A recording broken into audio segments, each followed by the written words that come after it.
you don't want to be coached hard, don't come to Muscle Shoals. What can I do for the rest of my life and be happy with it? Who's Coach Little when he's not coaching? When he's like, hey, Rocc, you ever thought about getting into coaching? Probably 3 or 4 days after I had started praying about it. Wow. Just some advice we can hang on to as a coach, as a father, as a man. Trust the plan is what I always say. That's the main thing. That's exclusively. Be on the game. We're here with Coach Little, one of the assistant coaches at Muscle Shoals High School. That's a good school. Oh, yeah, great school. Great school, great program. Coach Basden is just retired. Basden, where he said 30 years ago he could never imagine where God brought him, right, or would bring him. When he came through the door, what did God bring him through the door for? What was he building within the school, within the system? Well, I think, what Coach Basden did a great job was he sort of kind of, he gave a lot of people opportunities, you know what I'm saying, to go to a lot of different places. He's unique. You got to be unique in this profession right here. He's a bridge across just a lot of different types of personalities, a lot of different people. For what he did for, this community that, when I was coming through, Muscle Shoals wasn't exactly a powerhouse. So you went to Muscle Shoals? No, I went to Deshler. Deshler, okay. We played Muscle Shoals every year. Yeah. And it wasn't this Muscle Shoals. Yeah. And so, Coach Basden came in and changed all of that, you know what I mean? And he changed lives in the process. I don't know that, if not for him, that a lot of those lives would have been changed in the way that they were. You know what I'm saying? So God put him at the right place at the right time. Thank God for him, putting him there, you know what I'm saying, and gave me an opportunity to stay here and, I'm sure raise you learned my a lot child. from him, didn't you? Oh, yeah, exactly. You learn a lot from every coach. Just like what kids do with us, they sit back and they watch us and they learn from us. We learn from each other. Even coaching-wise, you have a lot of personalities and we all came from different backgrounds and our own roads brought us to the same central location. And so, you learn from a lot of different people. Here that, he was so celebrated. I mean, I've seen so many reposts about him, and then 18 years as a head coach. Muscle Shoals, their programs, their athletic programs, I've always heard amazing things about them. You can tell every year y'all are in the playoffs, right? Oh yeah, and we play in without a doubt, the toughest classification in Alabama. 6A? Oh, 6A, yeah. Birmingham is so tough. Those are NFL dudes every year. That's crazy. Where are they getting them from? That's what we want to know. Those NIL deals. We need to tap into also. Tap into it, yeah. But it's so tough, but the success we have, it's all the kids. You know what I'm saying? We have always a great group of kids that come through and they buy into what we're selling. You know what I mean? And we do it a certain way, and that's the only way that we know how to do it, because that's the way that, we've been successful. But the kids, we always have a great, group of kids. And so everything that you see, it's always them first. You know what I'm saying? So it's a blessing to be able to, be a part of that. Is that your secret recipe is the kids? Oh, without a doubt. Kids make me me. Yeah. You know what I mean? You can have good coaches, but I promise you all good coaches, you know what I'm saying? It's the kids to make those coaches good. Yeah. So what goes on behind the scenes, behind the lights? What did you call it? The unsexy side of it? Yeah, well, everybody sees, the Friday night part. Right. Yeah. The fun football, part. The fun part, you know what I'm saying? You see the game, remember the score, remember the plays and everything that happens. But outside of that, just the work that goes into it. Like in the fall, we're 7 days a week, we grinding during those 7 days. And so a lot of the things that, when people want to get into this profession, they don't realize that, well, you don't just show up on Friday nights and be successful. Right. It takes a whole lot. It takes a certain type of person to do what we do, because a lot of people want to do it, but they don't want to do it. You they don't want to to put the on their work terms. in. Yeah, they don't want to do it on their terms. Y'all make it look easy out there, but they have no idea. Yeah, they have no idea. Yeah. They just see, what I'm saying, the Friday night part is the relief. You know what I'm saying? But getting to Friday night, and people are going to see the product that you put on the field, you know what I'm saying, that you hopefully coach those kids to do. But in the process of getting those kids to play that way, you know what I mean, it's a lot of different moving parts and pieces. It's a lot of trial and error, you know what I'm saying, getting there. I can imagine. And that's just besides the other work that goes into it, you know what I'm saying, just the manual labor part of it. I call it the unsexy stuff because, people don't hear about that part. No. They don't hear about the games. That's why we have exclusively. Yeah, exactly. Yeah. The person underneath the helmet. Yeah, exactly. Yeah, it's like an epidemic within football right now, where these players are committing suicide, and it's what's going on? It's every time you get on social media, it's another football player has passed away. We sat here the other night and was what is going on? And I think a lot of that, it's kind of like when you see older people when they retire from work, when that's all they've ever known. Yeah. And then when they finally sit down and they don't have that anymore, a lot of times they go downhill so quick. They do. Because they're not doing what they've always done. And especially with this right here, because it takes so much of you, period, whether you're coaching or whether you're, playing it. And so when that life is over, it's so abnormal because, like I said, you've been in a lot of cases with players, especially if you make it to the NFL, you've been playing football since, you were probably, 6 or 7 years old. Exactly, yeah. And then when that is over with, and like there's nothing to substitute that with, you know what I'm saying, just to take up that part of your life, it can put you in a, you know what I'm saying, into a depression, decrease your mental health. Yeah. Like they might be able to go into a 9-to-5 job that they went to college for with their degree, but they're not going to want. Yeah, it's like your passion. It's not the same. Yeah, right. And you see a lot of NFL players, for example, that are going to broadcasting. You know what I'm saying? They're commentators. Yes. Because that also, it takes so much. You know, people just see the part where they're on TV commentating, but they don't realize, you know, what you have to put into to be prepared. Trying to stay as close to football as they can. Yeah, stay close to it. And, you know, as far as those players that, you know, that go into depression and stuff like that, a lot of them, you know, when they put so much of their life into it, and it's almost like gambling, they're all in. Yeah. And then when that's over, and when it's over not on their terms, when they don't get to say, a lot of them don't get to say, you know what, I've had enough, I'm done. A lot of them, right. And I see a lot more now. You know, our generation is supposed to be like the worst generation ever. Like, they always, so what happened to these kids? It's like, we just have the internet now, so y'all see what our stuff is out right there. Right. You know what you were doing Yes. back in the day. Like, it just wasn't filmed or pictured. So, but a lot more like athletes and coaches are pushing, or it's not like pushing, but you see them like praising God and worshiping God and thanking God, especially like Ohio State, their football team, they had went viral for having the Jesus shirts on. And then they were like, when they won the national championship. I don't even want to hear about the Miami Hurricanes. I was so disappointed. I was so upset on New Year's Eve, and they was playing Ohio State. I was just like, that was just payback for 2001 when y'all cheated us. 2001 is so long ago. I know, but still, hey. That has nothing to do with me. I was 6. I'm holding on to the past. It's forgiven now that we beat y'all the way we did. So, you know, so now for the past. 2014 was it when Ohio State beat Alabama? Well, I'll keep up with Alabama. Well, I got to now. I got a player down there, but you know, somewhere along in there, I get that's Alabama though. So. Yeah, we don't. Yeah, we're Buckeyes. I won't hold that against you too. I was raised as an Alabama fan. Were you? Yeah. The only Roll Tide I know is Roll Tide Willie. I love him. When I graduated high school, I really didn't know what I wanted to do. Yeah. And back then, we were just getting into the technological age. And so computer programming was huge. My mom actually told me that, you know, that's what I should do, because you can find a job like that. Yeah. I mean, and my sister's dad, he works at Northwest Shoals, and he was over that department. And he was like, you know, they called me every day looking for 50 programmers. And so it was like natural, I'm going to go into that. But I quickly realized that, you know, even though it was challenging, but I could do it, I wasn't happy doing it. And I didn't know what was going to make me happy. Yeah. And so eventually I took the scenic route and ended up actually working for an aerospace company. But I wasn't happy, and I didn't know what would make me happy. And I was sitting there at work one day, I remember it was on night shift, and I was thinking, what can I do for the rest of my life and be happy with it? And I was thinking, I love football. You know what I'm saying? Football. I mean, I sit there and draw plays all day long, watch film. I would do all that, but it never clicked that maybe I should go into coaching. I was sitting there thinking about it. You know, you can't go to college and get a football coaching degree. And so I started praying about it. At the gym one morning, Kevin Rose, who was the head coach at Sheffield during that time, he was my offensive coordinator at Deschler. You know, I always saw him at the gym, but never talked to him about, you know what I'm saying, coaching or anything like that. I always speak, of course, to everybody. So I walked through, my nickname is Rocc. So he was like, hey, Rocc, you ever thought about getting into coaching? If you ever thought about it, you can come over there and help me. And I was like, that's God. You know what I'm saying? It was like literally like probably 3 or 4 days after I had started praying about it. Wow. I was like, Coach, you ain't gonna believe this. You know what I'm saying? That's why I told him the story. But that's how I got my foot in the door. Yeah. And from there, you know, of course, if you're gonna coach, you sort of kind of got to teach. Yeah. And I've always been a history person. I would read books about wars and stuff. I love to read, you know what I'm saying? But, you know, my friends, you can't go outside. I said, go outside and say, look, you know, let me tell you about this book I read. You know what I mean? I ain't have them type of friends that want to learn about this book I read. You know what I'm saying? But I just put all that together and said, you know what? I'm gonna do history. But when I got to UNA, I actually was gonna do physical education. And a guy by the name of Dr. Taft told me, because physical education was gonna be an easier path. Yeah. And I was ready to, you know what I'm saying, just let me coach football, get me a job, you know what I'm saying, and I'm set. And he was like, man, you know how many people, you know what I'm saying, are doing physical education? You know what I'm saying? You're going to graduate with 100 other people with the same degree. Yeah. He said, maybe you should pick something else. And I said, well, I do like history. Yeah. He said, that's what you need to do. And so anyway, that's how I ended up, you know, going into coaching and teaching on that field. That's crazy how like just God just put you in the right Yeah, I place, mean, just, put you in, laid you on somebody else's heart for him to come in and say that. Right. And then, and I knew, you're a history teacher. A lot of coaches are history teachers. Well, is that like I was like, that's so cliche. Yeah, am I tripping or what? But all football coaches ain't good history teachers.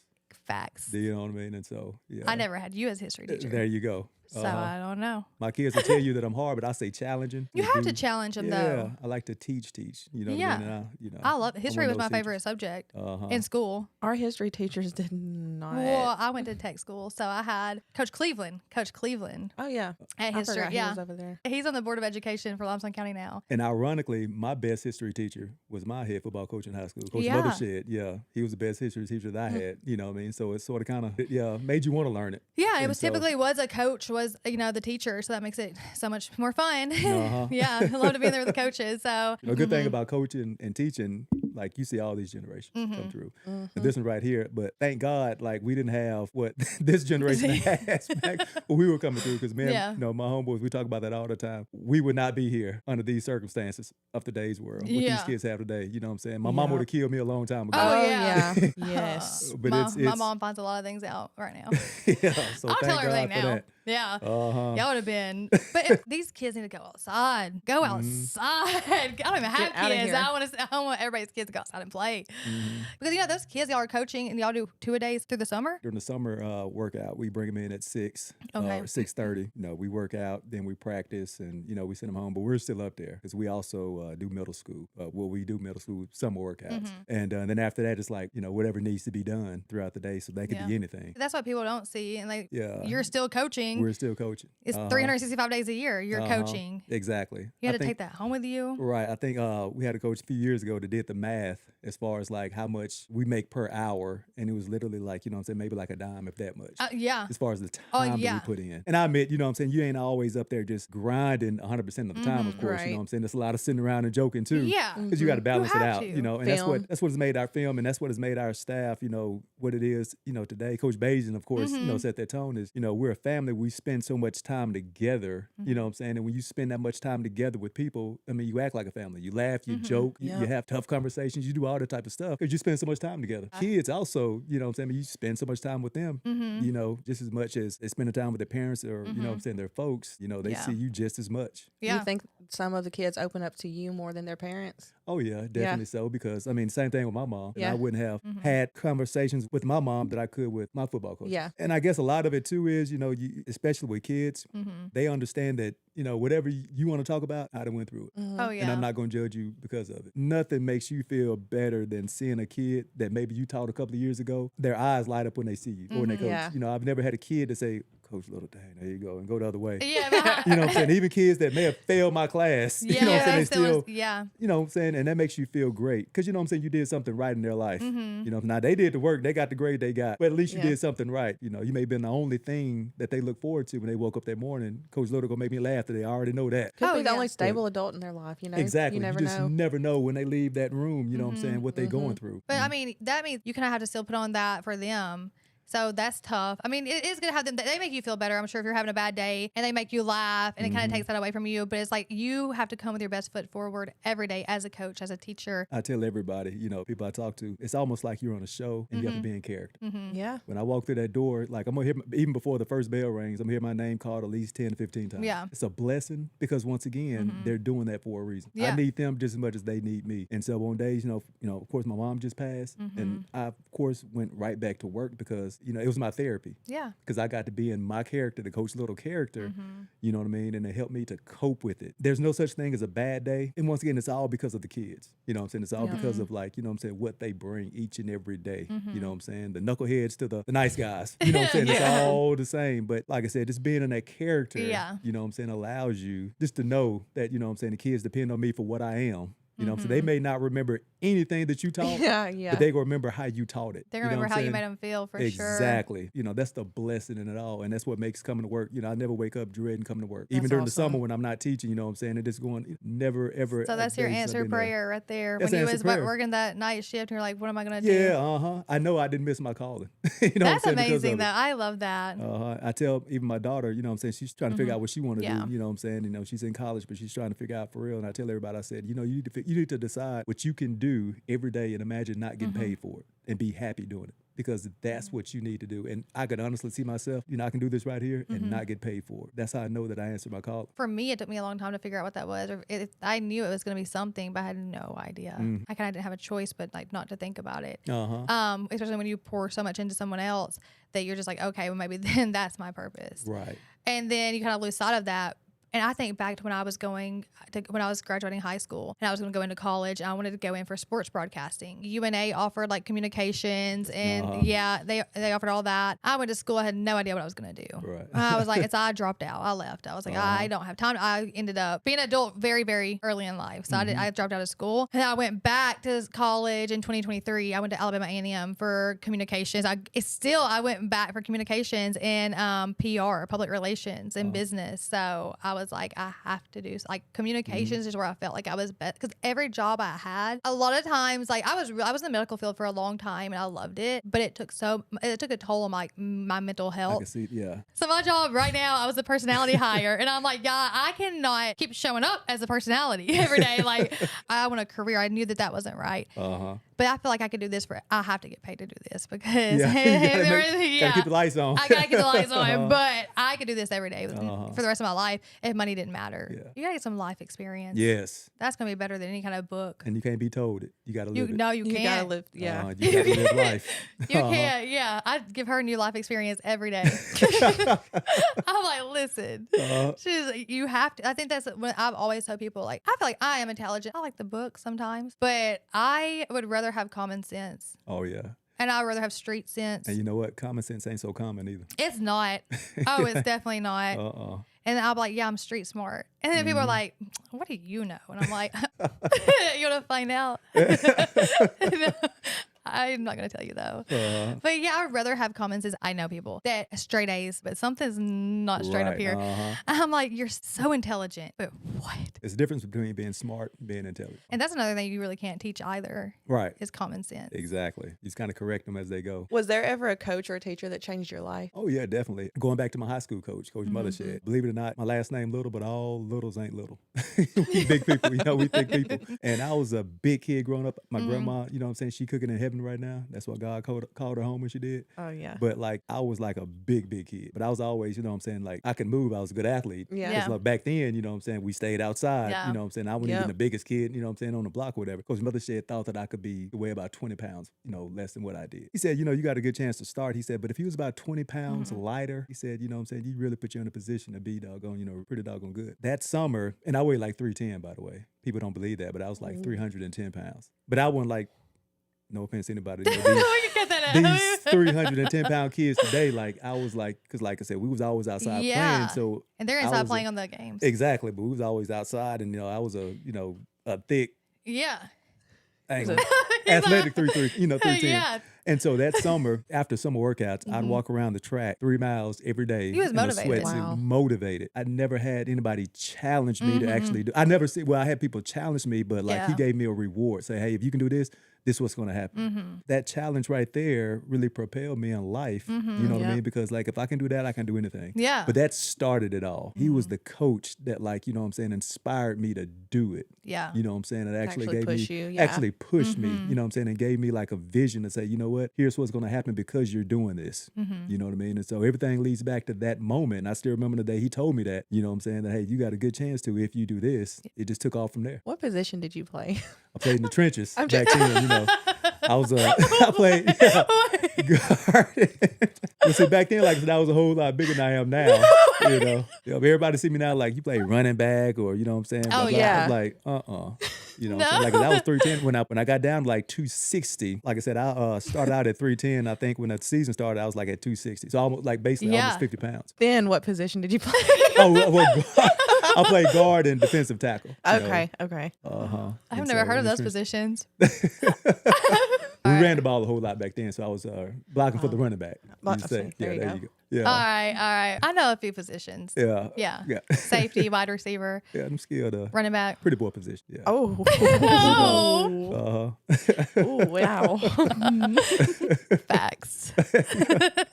In football, is there like a most dramatic group of like, is it the quarterbacks that are just the hardest coach? God, or you mean the coach or just in general? The players. Oh, quarterbacks. Yeah. Okay. Pretty boy position. Please don't touch me. Oh, they do that? Yeah. Well, the game has changed so much 'cause from the top down, from NFL on down. So now, you know what I mean? Yeah. They see it on TV, like, quarterbacks ain't supposed to get touched. And so if you get anywhere near them, you know what I'm saying? That's insane how it is now. Yeah, they start complaining. Even the coaches do, you know what I'm saying? We pick on our offensive coaches all the time. Every time, we're going against them. And, So they're like that too at Muscle Shoals? Too close, and, everybody starts freaking out. And I get it. Don't get me wrong now, because I don't want our quarterback to get hurt in practice either. Don't get me wrong now, but it's still fun to get a little bit close. I know, but can you imagine being that quarterback that's like, yeah, nobody can touch me? Like, I feel like that puts a chip on their shoulder automatically. Where it's like, yeah, you can't touch me. Yeah, it Don't does. touch me. You're a man. You know what I think we should do? If this is like legal, I don't know. We need to do a football practice. We need to come and suit up and go through practice. I'm serious. If we're going to be in here talking about football, we need to get out there in the field and we need to play like the other guys. Be one of the guys. I want to get out there. I want to suit up. I want to put some pads on and a helmet and all that. I want to run routes with y'all. Well, our practice is a little bit, I want to try it. We're but pretty listen, good for a reason. I don't think we'd make it. Yeah. Well, hey, I said I want to come and I want to see what goes on behind the scenes. The unsexy work. Uh-huh. I want to come see that up close and personal. And I can walk off at any point in time. I'm like, you know what? I'm never gonna see you again. Goodbye. I'm out of here. But I would like to. I would like to see what goes on. I can catch a ball. That's impressive. But can you tackle anybody? Yeah. She laid me out in November. I can tackle. I don't know if I call it a tackle. Listen, I don't know. I just knew that I had to get her. I was supposed to get the flag, right? Oh, it was flag football. Uh-huh. But I was like, I cannot. They can't see me go out like this. So it's not like I was coming for you. I was trying to get that flag. You was making a statement. So they saw me go out like that. So she said, well, did I even have the football? And I'm like, well, I hope so. I don't know if I don't remember. I don't know. Yeah, I like to tackle. I like to get physical. Yeah. Well, you can't play for us unless you're physical. So I'm that's more than physical. half, yeah. I got some physical education. Yeah. Athleticism don't matter. Physicality. That's the Physicality. I can run. Yeah. But can you be physical and run? Yeah, I can. See, there you go. I've had to before in the trenches. Heck yeah. So I got you. I could be your defensive tackle. There you go. Come on.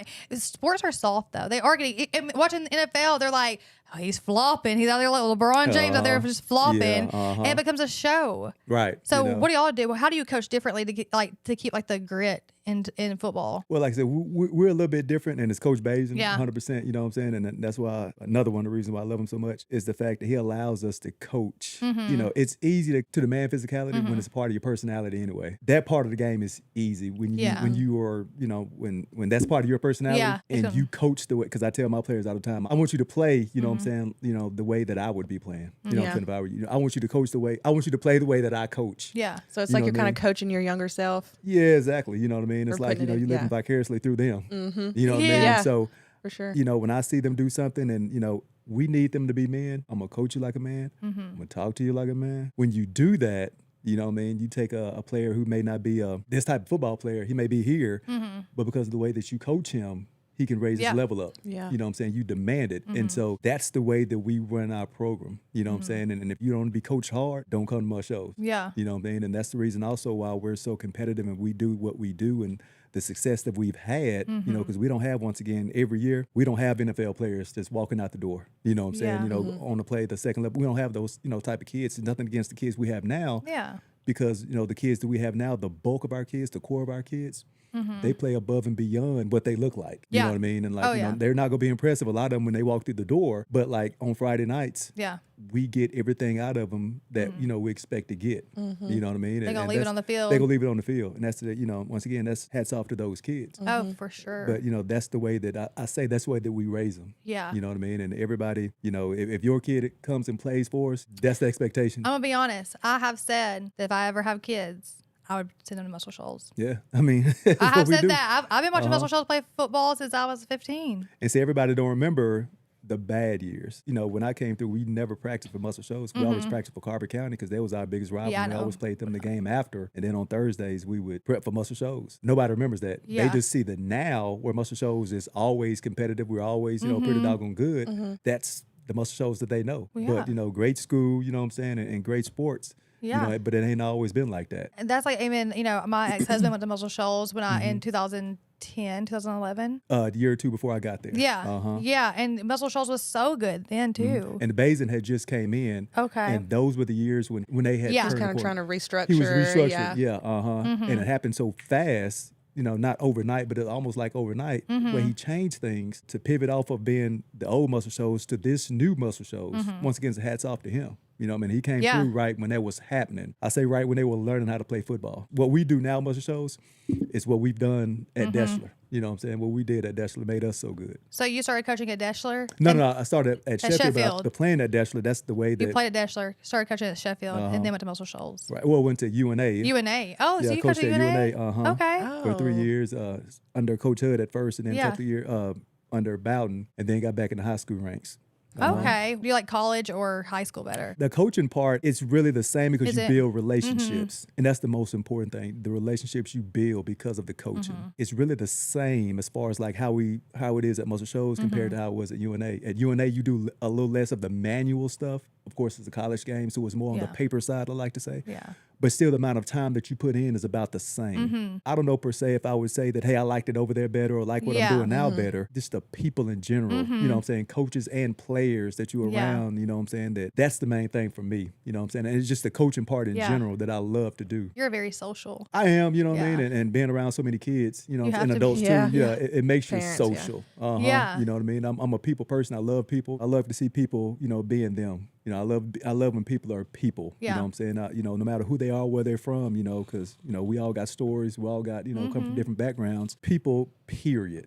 You know what I'm saying? That's the part I love. Because that's what heaven's going to be like. You know what I mean? Heaven's going to be so diverse. You know what I mean? Yeah. And so why not be down here and be diverse as far as Gotta like be who diverse. you're, Yeah. be who you're sociable around Yeah. and sociable with. You We know don't, what I mean? yeah, we desegregation. Yeah, exactly, 100%.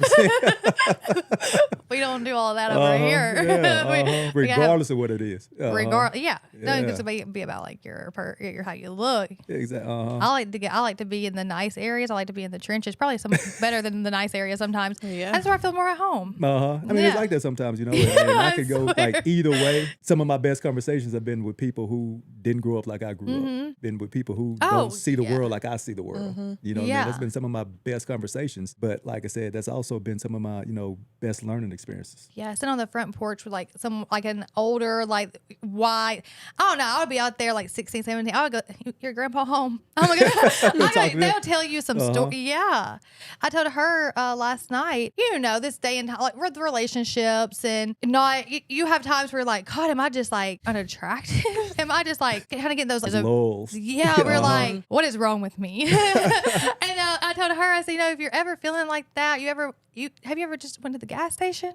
Not the gas stations you've been to. I was like, I would go to J Mart. I would go to J Mart because I knew that there would probably be people out there that wanted to pump your gas. I don't like to pump my gas, and I got some quarters. But then they always make you feel good. Like, you're so beautiful. And I'm like, thank you. And you get in the car, you're like, okay. It's not me. Okay, I feel better now. And she's like, no, I've never done that. But I'm another way to look at it too is, you know, God may be protecting you. yeah, from You know what? what I mean? Oh, Just from yeah. anything. Oh, I was By from hitting what? those goals, I thought you were yeah. talking about the gas station. I was like, I'm Yeah. safe. I'm good. Yeah. A lot of times you're around the same people, Yeah. you know what I'm saying, each and every day, and maybe those people ain't for you, you know what I'm saying? Oh, You can yeah. see so much, Yep. of course, you know, more than you can, and so that's where I look at it too. Yeah. I was like, if you seen the full blueprint that he had like laid out for you, you would probably Like, self-sabotage no way. it. Yeah. Yeah, I would be like, no way. What's the saying, you know what I'm saying? Thank God for unanswered prayers. Oh yeah, thank God. Hey, I'm telling you.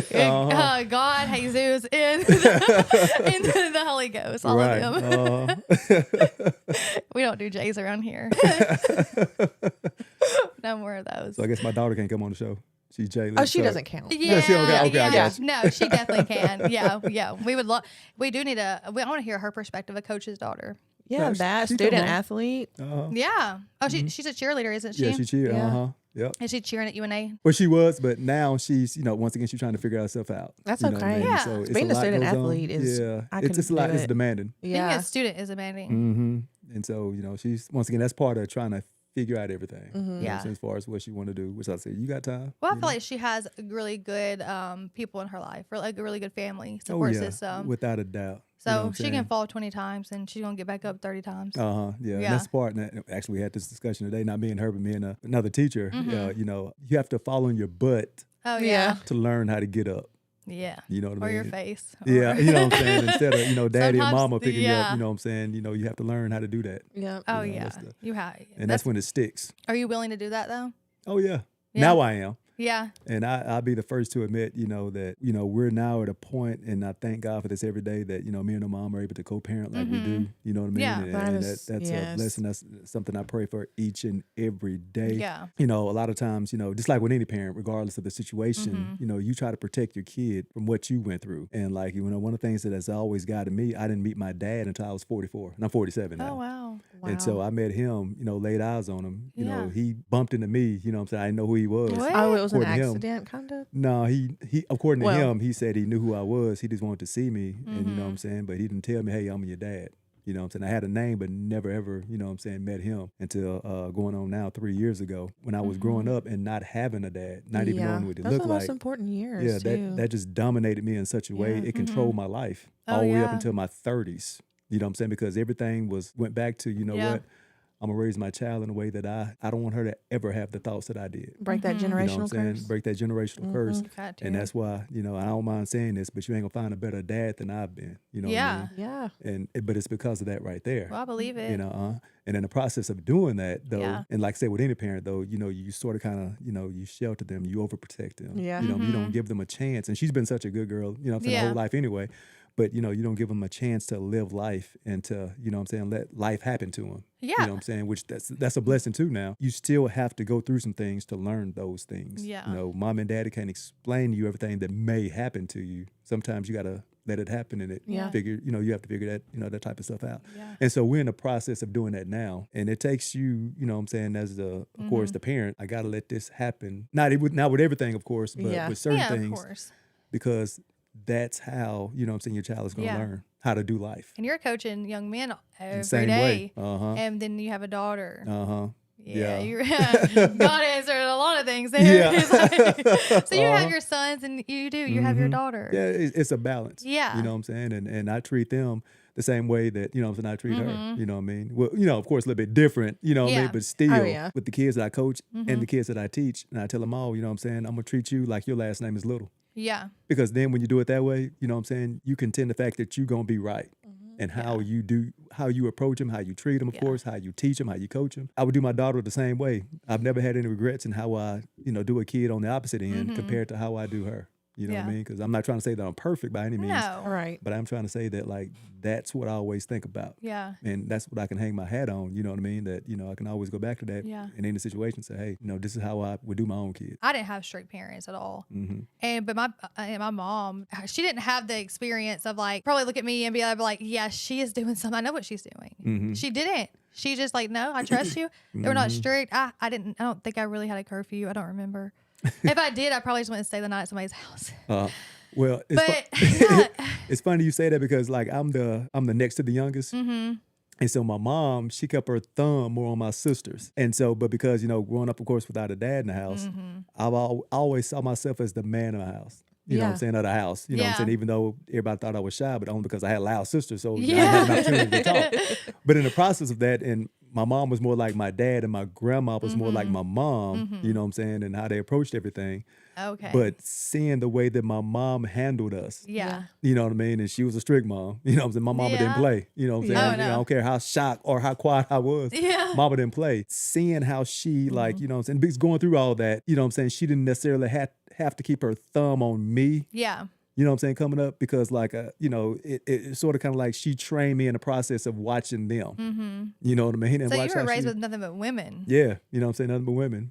But I How- also learned how to, you know, Yeah. when you are raised, By you know, strong women, though. by strong women, Yeah. but you learn also how to treat women. You know what I mean? Because you want, of course, the best for your mom, your grandma, Yeah. your Like, sisters. how would you want them to How be would you want them to be treated? Yeah. Exactly right. And so I always had a different approach because of that. You know what I'm saying? I could see, you know what I'm saying, both sides of it. It takes a strong woman to raise a man. It does. It does. Uh-huh. And a woman can raise a man just as good as any Oh, man yeah, can. without a doubt. And Yeah. sometimes better.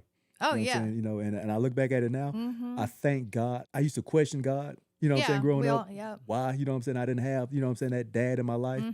But now I'm thankful that I didn't. Look at you now. Look at me This now. is a prime example Exactly. right You know what I'm Yeah. saying? It, like I said, it dominated my life for, you know, for all these years, Yeah. even now, because going back to my dad, you know, I talked to him for 3 hours that one day and I hadn't seen him since. No.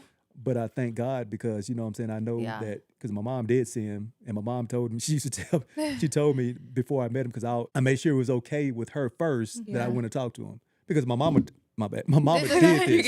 You know what I'm saying? My Yeah. mama raised this. Yeah. You know, this was her. Mm-hmm. And so all of a sudden, you know what I'm saying, bring him into my life, you know what I'm saying? You didn't want her to feel disrespected. I don't want her for this. So she gave me the okay, you know what I mean? She told me, she said, you know, I did see him, you know what I'm saying, occasionally. And I told him, you know, we do ask about you, you know, what you asking about him for? You stay away from him. You ain't tried to get into his life, you know what I'm saying? You know, at this point, after I met him, you know what I'm saying, I even gave him an opportunity to be a part of my life and my child's life, his granddaughter, you know what I'm saying? And he chose not to. Yeah. Well, my mama was right. You know, you was right on 100% right with what you did because, you know, you knew that man. And, you know what I'm saying? You know, and I have, believe it or not, 12 other brothers and sisters on his side. Yeah. You know, he had 13 kids. Okay. Mm-hmm. And so he was in their life and he wasn't What? in mine. All yeah. of the rest of them? You know, I don't know to what degree. Yeah.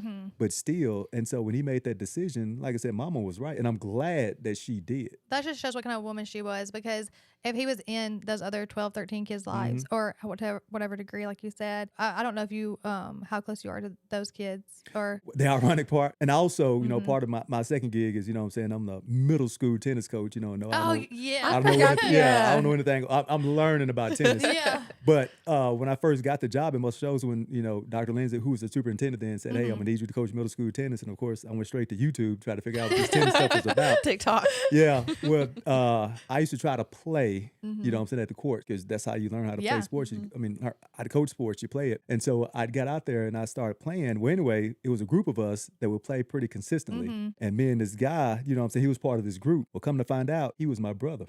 Yeah. Yeah. We had the same dad. You know what I mean? Did and he know? No, he didn't know either. Oh, my. And my nephew, one of his best friends is my nephew. His mom, that kid's mom, is my sister, and they're brother and sister. My brother that I was just telling you about, and my nephew's one of his best friends' mom, their brother and sister. They did know that. I didn't know that. And so I'm out here playing tennis for a couple of years with my brother and wondering who my dad is, you know what I'm saying, and all this and that, not knowing what the other half is. And he right here beside me, you know what I'm saying, we're playing tennis. Yeah, you know, and so. It is the Shoals. There's something in the water over here. I don't know. There was crazy. is. Uh-huh. Has And it always been like this out here? What, just the small town and all that? Oh, yeah. This- I mean, oh, everybody yeah. knows it. Yeah. Uh-huh. You say, you know, you grew up in this area, everybody family. Everybody's family, but you know what I'm saying? It's small town. Everybody knows everybody's business pretty much. You know, one up type Do they? situation. Yeah, you know, so but yeah, you know everybody. You may not know that person, but you know, like You've you know heard that about person. him, like, oh, We're you not know from, so-and-so. we're not from here. Yeah, uh-huh. And so, yeah, you know of that person. Yeah. Yeah, I know a lot of people out here though. Uh-huh. I do. Yeah. And sometimes you don't, because, you know, some of us have done a good job of, you know what I'm saying, you know, keeping certain stuff away from certain people. And so, you know what I'm saying, maybe do it. You know, yeah. I know. I know when my ex-husband came out here, I know I have a lot of people that are friends with me on Instagram that from when he was here, when we were like in 9th grade. And I remember D Liner was like just from Calvin going to school out in Muscle Shoals. And I just remember his name was like really big in like football. So I'm like, how do I know this person? And they ended up going to Muscle Shoals. I'm like, oh yeah. I remember I came out here. I was like, how far is Muscle Shoals away? I think from my parents' house is like 55 minutes. Yeah. But like I was 15. I couldn't bike over there. You're right. I couldn't bike over there. But yeah, my dad did bring me to a Muscle Shoals football game. Yeah. I was like, appreciate it. Yeah. Changed life. Yeah. I mean, I don't know how it changed my life all right. I just went and give it up, would I? But thank God, because that's why I'm right here. Exactly. Yeah. Everything happens for a reason. It does. 30 years ago. That's why I seen when he said 30 years ago he couldn't imagine where God would have him. Yeah. Yeah. And actually going back to him, like, because actually when I left UNA, my daughter, she was, you know, real young. I ended up coaching at, you know, Columbia. Yeah. Yeah. I coached there for a year, you know, different experience. They're not altogether. doing, did At they? all. No, so they didn't. it's still a Streak is still alive and well. Yeah. how many they've lost? I was there only a year. I know, and we did no. win 2 games when I was there. Okay, So. well that's the last time. yeah, I was Take part of credit that for streak. that. That's the last time they won. Yeah. They held a big event, like this past season. They held they had one Friday night where I guess they like had everybody come out. It was like holding because they thought that they were going to win. Mm-hmm. You wouldn't have been there because you was at Muscle Shoals winning. Yeah. Well, but I'm glad for that year that I spent there. Yeah. Because I tell my teaching peers this also, you need to, Muscle Shoals is a great system. Yeah. But you need to teach on the other side of that, really appreciate where you are. Exactly. You know what yeah. I mean? And that's what Columbia gave me. And this is going back to that 30 years and they're being there for a reason. Like, I didn't know Coach Basden. Yeah. You know what I'm saying? When I was at Columbia. In fact, when I was at Columbia, there was a bench clearing brawl between Muscle Shoals and Columbia the year that I was there.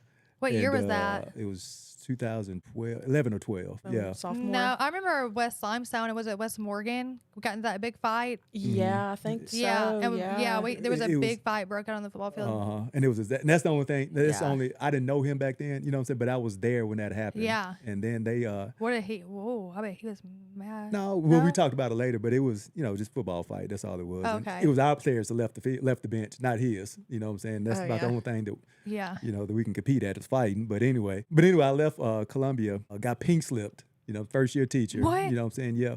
But they pink slip everybody. Yeah, Oh, that's what okay. it's So saying. they Yeah. don't I change don't know that. everybody. Yeah. Okay. Whoa. And so I was like, called, actually, I thought I was Yeah. going to get a job at Deschler, you know what I'm saying, called my old high school football coach. That really didn't come through like I thought it would.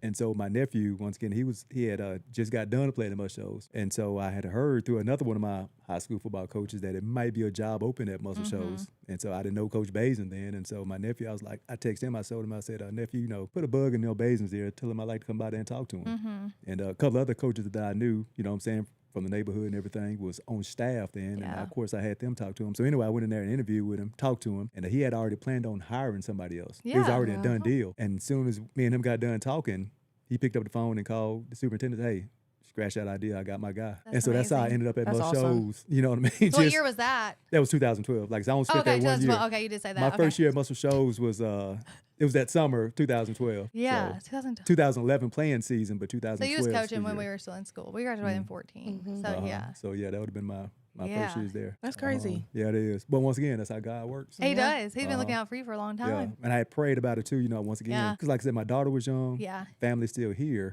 And I had opportunities to go to other places. But like, once again, because of what I went through with my, I say that, but you know how that is. I wanted to be here with my child. 100% I want to be here with my child. And that's what gave me the opportunity to do that. You know what I'm Yeah. saying? To be here with my child. And I, all the dad stuff that, you know what I'm saying, Coach Basden gave me an opportunity to do that dad stuff. Yeah. You know what I'm saying? He's always been a big fan of, you only get this, this opportunity one time. You know what I'm saying? You go. Even if we had a JV game on a Monday night, now Rocc is going to, you know what I'm saying, to cheer, Yeah, he gonna watch be his out daughter there. play. Yeah. Watch his daughter cheer. Yeah. You know what Yeah. I'm saying? Even if it's for a half, you know what I'm saying, by the time I get there, you know what I'm saying, Yeah. I still get to see her. So, the stuff Yeah. like that, you know what I'm saying, I got a It chance. matters. It mattered. It does. To leave the school same way, you know what I'm Yeah. saying? Hey, somebody would, more than willing to cover my class for, an hour. I can go see her, at this That's so assembly good. or whatever, Yeah. you know what I'm saying? So all the stuff that I say small stuff, but it's the actually big biggest. stuff Yeah. that, you know what I'm saying, it counts. I was able to do that because of where I was at, you know what I mean? And like I said, once again, that's God, the answer to It prayer. is because you probably thought Deschler was just going to be it.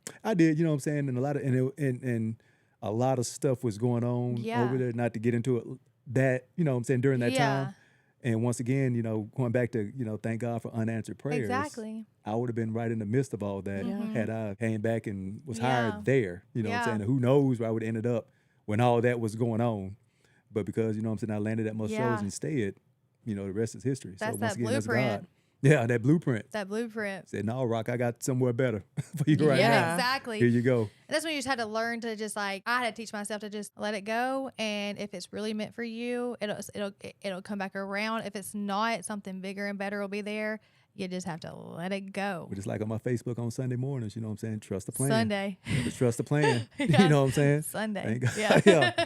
Trust the plan, you know Yeah. what I'm saying? Because, hey, once you do that, You have everything's to. going to work out the way it's supposed to. That's having faith, and it's hard to explain because somebody could explain to me I didn't know what faith felt like for the longest, and now I'm like, Yeah. you don't really worry anymore. You don't worry anymore. You kind of just it is what it is, Right. and it really is. You're not just saying it is what it is. I used to say I don't care, Mm-hmm. and if I But it's said it, different. if I'm Yeah. like I don't care, 9 times out of 10, I just said that to make myself not care. Uh-huh. Now But it it's didn't just work. it is what not. Trying to convince yourself. Yeah. Mhm. Yeah, it was a couple people up here I got to talk to. But no, now I'm like, is like, I sleep at night now. Right. And if I don't sleep, I had to stop being Batman because I was like, it's like if I'm awake, nothing bad can happen. But there's literally nothing that's not going to stop anything. You cannot control anything. Right. If we could control things, Right. it would be a more of a mess than it I'm telling already you. is. Exactly. If we're all trying to control each other. Uh-huh. I don't want control over anyone or Yeah, anything. God's plan, he knows better than I do. Mhm. He knows me better than I know myself. When I turned 30, I was like, heck yeah. Thank I God. don't know. I was just like, I couldn't even say I'm No, I'm not ready to 30. say 31.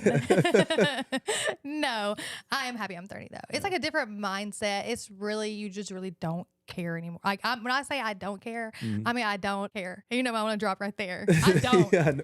Yeah, Well, you don't. In your 30s, what happened for me, Yeah. my 30s was about, okay, well, I'm rebounding for what I did in my 20s. And so it was like I was recovering from all that I've 20 heard stuff. that your 30s, like a lot of people say your 30s are some of the best years It you've is, yeah, had. because you realize, like, you're so much wiser, but you Yeah. also realize, like, damn, I wish I would have Yeah. did this. But that's why you live. Yeah. And then, you go through all Yeah. your 30s and you realize, man, if I could do it differently, you know what I'm saying? I would have did this, I would have did that. You learn from so much. Mm-hmm. But then in your 30s, you know what I'm saying? Because you're rebounding from your 20s, you know what I'm saying? By the time you get to your 40s, it's like, this is the way that I want it to be. Yeah. Everything ain't perfect in your life, Yeah, of it's course, never going to be. but the way that you feel Yeah. is like, this is how I want it to feel. Yeah. You know what I'm saying? Of course, I've got a million more things that I would want to be and want to do in life, but still, like, I wish I was like discontent when I was in my 30s. Because I Yeah. was, circumstances growing up, there's a lot of anger inside, a lot of darkness, you know what I'm saying, that Yeah. you go through. And like now it's like you're free of all that and you can see so much clearer, but you just like wish that it would have happened a whole lot sooner. But you realize the older you get that, once again, going back to God's plan, things had to happen the way that they did because now that you're in the position that He put you in, you use all that to help everybody else around you. Yeah. You know what I mean? And You so had to go through you had to go through it. Because if you would have bumped into your dad when you were 34, 35, you wouldn't have reacted or processed it the way you did at 44. Exactly.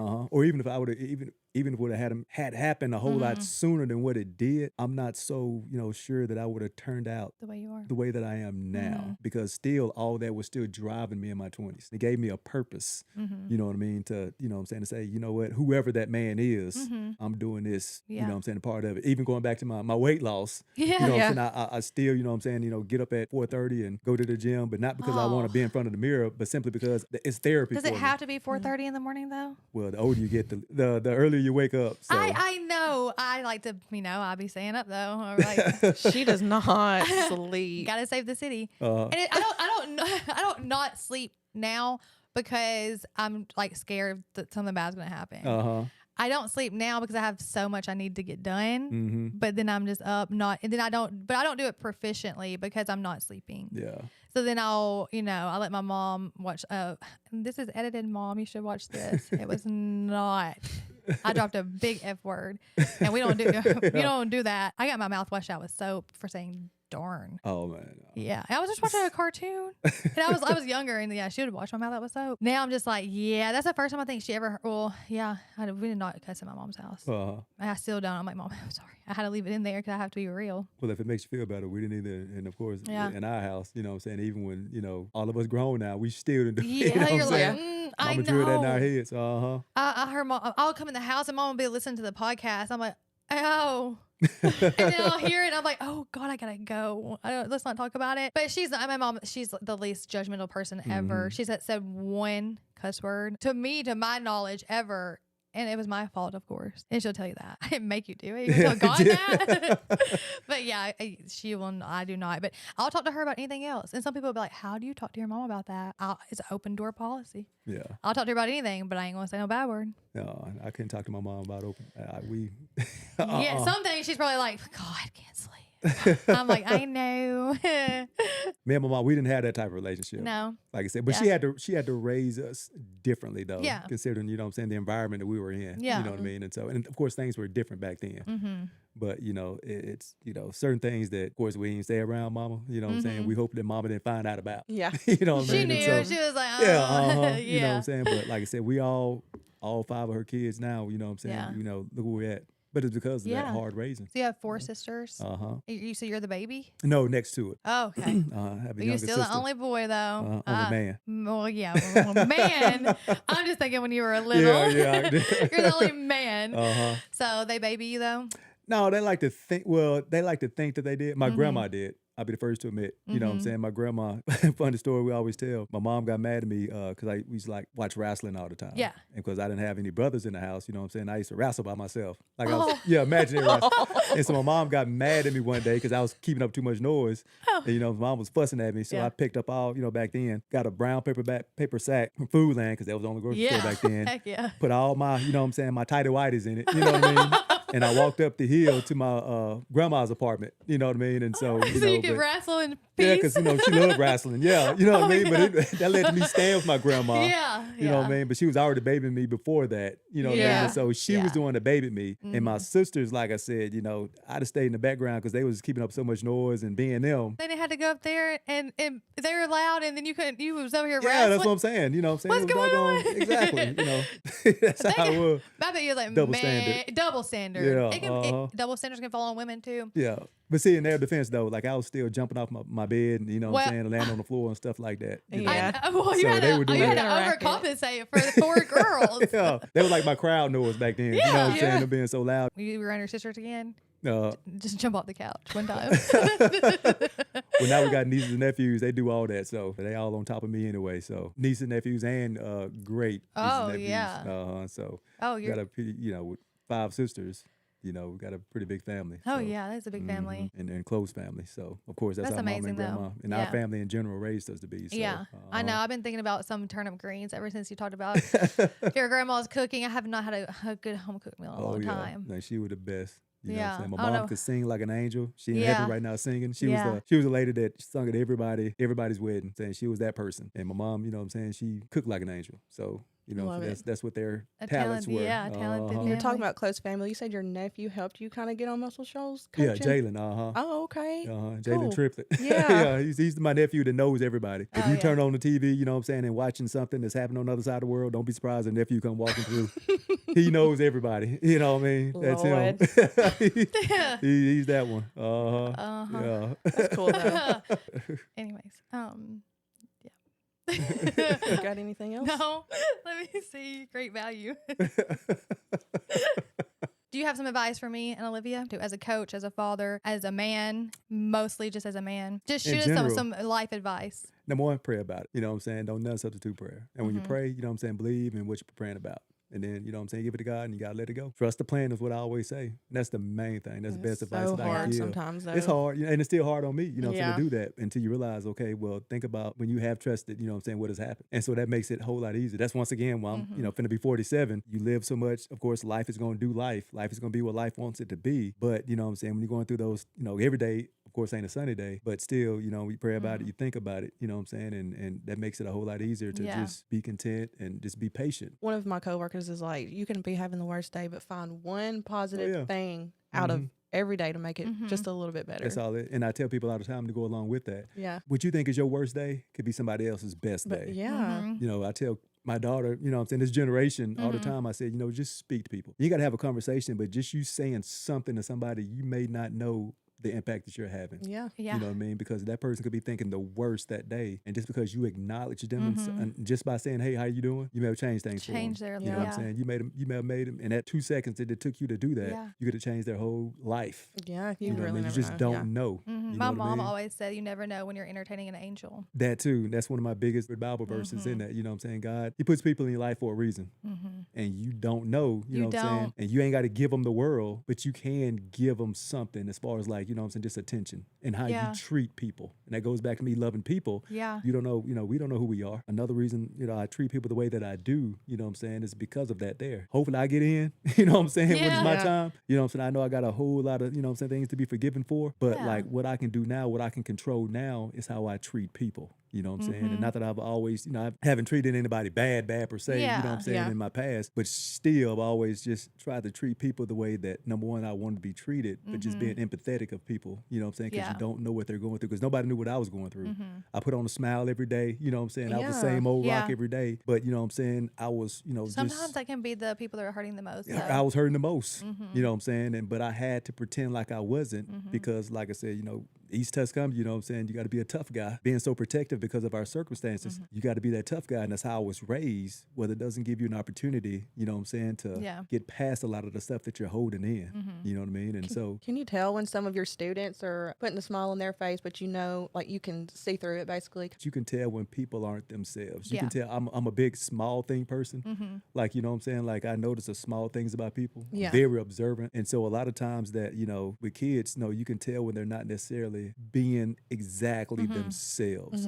You can just tell when that glow about them ain't so bright like it normally is. It's a little bit different, you know what I'm saying? It can be something as simple as, I was walking to the cafeteria and somebody looked at me wrong. You know what I'm saying? My best friend this morning, we argued over, Today's you know the day. It could be something as simple as that. You just don't know what these personalities you deal with, you know what I mean? But what you do sort of kind of pick up on is the consistency part. You know what I'm saying? When they consistently don't have that, like, you know what I'm saying? Consistently don't have that glow about them that they normally have, or that spirit about them, I like to say, that they, you know what I'm saying, they do. That's when you know something is probably up. You know? And you don't always have an opportunity to figure out or to find out what that is. In a perfect world, you could pull a kid to the side and have an hours-long conversation. But a lot of times, you know what I'm saying, God will put you in a position to have those conversations sometimes. And then sometimes, like I said, because you don't know what it is, it could be something minor, like, you know what I'm saying, you stay clear of that. And it could be, you know what I'm saying, I teach ninth grade. It could be, you know what I'm saying, well, me and my boyfriend, got into it. I need some relationship advice. That is. I'm not getting involved in that because you in ninth grade. You know what I'm saying? You in high school, period.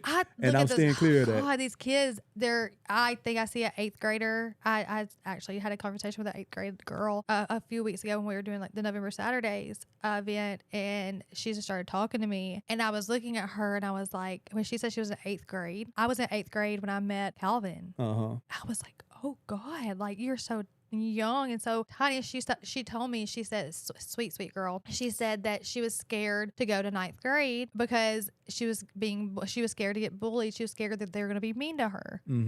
Because she's bilingual and her family's from Haiti, and but she was born here, so she speaks Creole and she speaks English. And I was like, that's amazing. Right. You don't know where that will take you one day. Right. I wish I was bilingual. I tried to learn Spanish. I know comprende. I know Jesus. I know like quesadilla. That's about it. Like it's hard. It is so hard to learn another language. And I was like, that is such a gift, though. That is such a gift. We do our kids a disservice by, you know what I'm saying, by not doing that like other countries do. They don't try to teach their kids different languages when they get to high school, for example. They start, you know what I'm saying, when their kids are young. When they're learning their primary language. Yes, exactly. And this is like such, I guess, I don't know, I'm not into politics, but this probably is political. Why should we have to learn Spanish? They should learn English. And I'm like, y'all are doing yourselves a disservice for trying to be a big boy. You know, like you want to, why would you not want to be educated just to prove a point? I've never heard anybody say, you know what, learning was bad for me. Right. No matter what it is, you know what I mean? It's just stuck even in if it's a language. Well, and that's also, you know what I'm saying, and being a history person, but also I'm a political person as well. You sort of kind of have to be. But that's also, you know, I think a lot of times that's just a way to mask some other type of feelings that you may have by saying, you know what I'm saying, they should have to do this, you know what I'm saying, I shouldn't have to do that. You know, you're using that as a cop-out to cover up some other stuff that you really feel. Not saying that everybody's like that, but a lot of times, like, because of teaching, you know, you're around a lot of different diverse kids. You know what I mean? And so why not embrace it? You should. Right. I love some culture. Yeah, me too. You know what I'm saying? Because once again, one of my favorite quotes is like, you know, if you believe in Jesus, if your Christianity is strong as you want everybody to believe that it is, well, what if, you know what I'm saying, you down here and you don't like a certain group of people and you find out when you hopefully do get up there that Jesus is the color or the person or the type of he was born over there in the Middle East, huh? Yeah, you know what I'm saying? If he ain't what you expect him to be, are you going to ask to go to hell instead? Yeah, you know what I mean, honestly, but that's a good way of looking at it. People don't believe that, like, how can you, if you believe in Jesus, if you really are a Christian like you say you are, that you believe in Jesus who created you, why would you not believe he created that person also? Yeah, I mean, you know, God made all of us, and so he made all of us for a reason, and, you know, we all in his image. Yeah. But he made us all, and like whatever our differences are, that's the way that he made us. So if God made us a certain way, Yeah. and you truly believe that, then why not like that certain way that God made that other person just because they're not particularly like you? I'm so glad he made black men. Thank you. So I mean, I love all races. Uh-huh. If I don't like someone, I don't try not to like. I don't try to not like someone. I typically just don't even. If I don't like you, I'm just not gonna be around you. Uh-huh. But it's your character. It's never your color. Right. Your You know, color it ain't is got what it nothing to is. do with how you're acting. Yeah, and like Yeah. you said, I don't hate anybody, of course. You know what I'm saying? I try not to dislike people. Yeah, I just like their But ways. the people, exactly, the people that I don't agree with, let's just say, I don't have to be around those Yeah, people. that's why I don't You go know to what I'm church. saying? And just, just stay outside of, that, Yeah, I that just particular had, where group. 2 or 3 are gathered, he is in the midst. So, Yeah. ain't got the time for word that says. hypocrisy. Yeah. And I ain't there. Uh-huh. Who's Coach Little when he's not coaching, when he's not teaching? That To they don't- you, Yeah. when you're not having to pour yourself into everybody else, when it's just you and it's quiet. When I'm at work, Mm-hmm. I'm loud. You know what I'm saying? I'm that teacher, you know what I'm saying, that in between classes in the hallway, you know what I'm saying, like you hear my voice over everybody's, you know what I'm saying? I'm Yeah. loud, yelling at kids down the hallway, you know what I'm saying? I'm that, like I said, I have to go into character. My classes it's like a production. It's a show, you know what I'm saying? But I have to teach that way. And so, but when you're that way every day, you know what I'm saying? And also when I coach, you know what I'm saying? I'm not that, quiet, conservative coach that, you know what I'm saying? I'm a more rowdy type of guy, you know what I'm saying? Yeah. When it's, when it's time to be rowdy. But, you know what I'm saying? I am outside of that. I am, pretty chill. On the weekend, you know what I'm saying? Sit on, my back and, smoke a cigar and, you know Yeah. what I'm saying? Just chill out. And a lot of kids know I do that, Yeah. you know what I'm saying? Because of social Yeah. media. Yeah. And so I don't know if it's really, you know what I'm saying, anything outside of what I already give them that they don't already know about me. Yeah. A lot of times, going back to the, the God part, they don't get that opportunity to see that side of me, to talk about, you know what I'm saying, God and stuff like that. Yeah. And I don't care that, technically you ain't supposed to do it in public schools. I'd rather answer to him instead of Yeah. them. That's my philosophy. But you don't always get that opportunity to, like, you know what I'm saying, we do it, of course, you know what I'm saying, with football. Yeah. But like I still teach, you know what I'm saying, 100 other kids every day. Yeah. But you don't always get the opportunity to do that. They just see you certain way, you know what I'm saying? Like Yeah. kid today, you know what I'm saying? He told me, like the way that I dress. Mm-hmm. Because I don't dress like other teachers do. You know Yeah. what I'm saying? I don't don't dress talk like like a other teacher. teachers. Yeah, Yeah.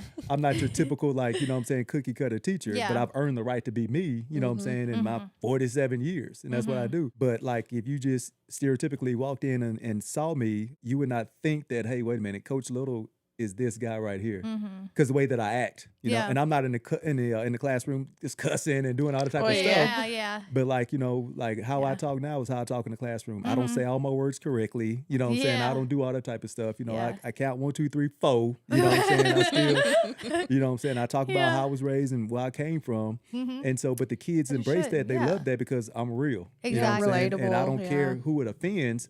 I've earned the right to be me because I am the way that I am. I'm a product of my environment. You know what I'm Yep. saying? I do what I do. Still, stereotypically, a kid may see this part of me and may not think that, hey, you know what? Well, that's not, in today's terms, that's not the Christian person that in their mind, like I'm supposed to be. The book by book. You know what I'm saying, the cookie cutter Christian. You know what I'm saying? Coach Little is not this because look how he's dressed, look how he talks, look how he acts. Yeah. I mean, that's just the world Yeah. we live in. And like, of course you can't get mad at the kid for thinking that way. Yeah. And I'm just using the kid as an example. But like, you know what I'm saying? That's the part like that they don't get to see a lot because you don't have an opportunity to say, okay, you know what I'm saying? Let's open up and talk about this right here. Yeah. Because, you know what I'm saying? The way that I talk, and like I said, I'm flawed. You know what I'm saying? We are. Yeah, we are. I cuss sometimes in class, not on purpose, but because, you know, Yeah. when I'm It talking just comes sometimes, out. it just comes out. You know what I'm saying? And the way that my personality is, it ain't the cookie cutter Christian type of personality that they are used to seeing on an everyday basis. I'm different. I tell them at the beginning of every year, they've never had a teacher like me, and they never again will have a teacher like me. You know what I'm saying? Yeah. Not because I'm trying to be a certain way, Yeah. because I am a certain way. It's not on me, it's in me. You know what I mean? And I'm going to be who I am regardless of who it offends. You know what I'm saying? At the top or at the bottom, I don't care. I'm going to be me regardless. And so with that being said, because I am me regardless, I don't feel a certain mode. But when they realize that, you know what, Coach Little's been through so much, he can talk about anything, you know what I'm saying, typically, you know what I'm saying, from religion to racist to whatever, they don't always get to understand or see that, you know what, well, Coach Little is this right here too. And they don't get to see that part unless they get on social media and see me every Sunday morning saying, hey, trust the plan. You know what I'm saying? Thank God for this beautiful Sunday. They don't know that, you know what I'm saying, well, Coach Little got a relationship with God too. Yeah. You know what I'm saying? Coach Little ain't Coach Little if not for God. You don't know his story. You know what I'm saying? My story produced me. But this stereotypical, you know what I'm saying, you know, professional Bible thumpers. Well, I'm talking about teachers in general. Yeah, but those type of people, and it's not wrong with those type of people, you know what I'm saying? Because I can joke around with my colleagues all the time because I got one, me and her are night and day. Yeah. But at the same time, though, we've been through different experiences. And because of our experiences, that produces who we are. Yeah. And so I'm the way that I am, but like she can be the way that she is. You know what I mean? And that's what they expect. Because that's what they've seen their whole whole, you know, student career is a certain type of teacher. But when they get to me, of course, and they see this looks like, you know what I'm saying, that person they saw on a movie or on TikTok, you know what I'm saying, or on that rap video, you know what I'm saying? That's what they see with this right here because that's what the world has showed them, you know what I'm saying? This is this person right here, because he looks like this is what he is. Instead of me having an opportunity to say, well, you know what I'm saying, this is what I am, but this is who I also am. I'm going to be me regardless, and I'm not going to change, you know what I'm saying? Because if I change, I'm not happy. Exactly. You know what I'm saying? And if I'm not happy, you know what I'm saying, then I've been unhappy, you know what I'm saying, the majority of my life. But this Rocc ain't going to be unhappy. Yeah, but you can live in God's purpose if you're unhappy. Exactly. I say all that to say that that's the part that, like, you know what I'm saying, they may not know because they may not have an opportunity to see that part. You know what I mean? But still, we have developed a relationship in a certain type of way that they still get some of that by just, you know what I'm saying, who I am. As far as, like, you know what I'm saying, just embracing them and who they are and loving them regardless. I teach a diverse group of kids, making all of them be valuable in a classroom no matter who they are. You know what I mean? Because that's somebody's child, number one. And at the end of the day, we all children of God. And so I treat everybody the way that I do, you know what I'm saying, going back, just thinking about that. And hopefully because I treat them the way that they should be treated, they can get that sense that, you know what, even though Coach Little don't look like that guy, he is a godly man, because if you open up the word, you know what I'm saying, he's Christ-like instead of, you know what I'm saying, trying to be Christian. I'd rather be Christ-like because I want to do what he did. It's action, you know what I'm saying, instead of just saying, not this about is what it's your supposed to be. clothes and all that. And that doesn't, when you're a Christian, that just radiates out of you. They're going to see God in you. Yeah, exactly. You know don't what I mean? have to put on a show. You can just be who you are. You can be who you are. You know Come what I'm saying? as you are. Exactly. Like I said, I'm flawed, you know what I'm saying? And I'm not picking on Christianity, but you know what I'm saying? I'm gonna drink a beer, I'm gonna smoke a cigar, oh my God, you know what I'm saying? I can't believe you're doing that. But you know what I ain't doing? I ain't treating people like hell. I ain't putting people through hell. I'm not, you know what I'm saying? I'm not saying, hey, you know what I'm saying? Hey, I'm gonna treat you a certain way and making them hate the day that they, you know what I'm saying, never met me. I'm not doing that. I know. I'm treating people the way they're supposed to be treated. And I hope that outweighs everything else, because that's what I believe. It all goes back to how you treat people at the end of the day. As cliche as it is, that's heck yeah. I couldn't imagine somebody saying, you're gonna go to hell for drinking that beer, but I hate that person because their color of their skin or how they dress or where they come from. Exactly. I guess it will meet you in hell. I don't know. It is what it is. Yeah. If I'm wrong, I guess you're wrong too. You know what I'm saying? God can see what's in your heart. The way I treat people, people can see what's in mine. Yep. I think that's amazing. Mm-hmm. You're a great coach, great dad. Yeah. Trust me, I don't judge. I don't either. You know what I mean? So I speak facts, though. I just tell the truth. That's not judging. No, that's called keeping it real. No. You know what I mean? You got to keep it real. Yeah. Everybody knows Coach Little. I just say that. Yeah. You know what I'm saying? Everybody knows Coach Little. And like I said, is I've never had one that wasn't happy to see me, whether I taught them or not, whether I coached them or not. So, you know what I'm saying? I take that into account. And as long as I'm a favorite part of their day, I'll take that exclusively. Beyond the game. A women-led sports culture podcast centered on the humanity of the game. Perfect.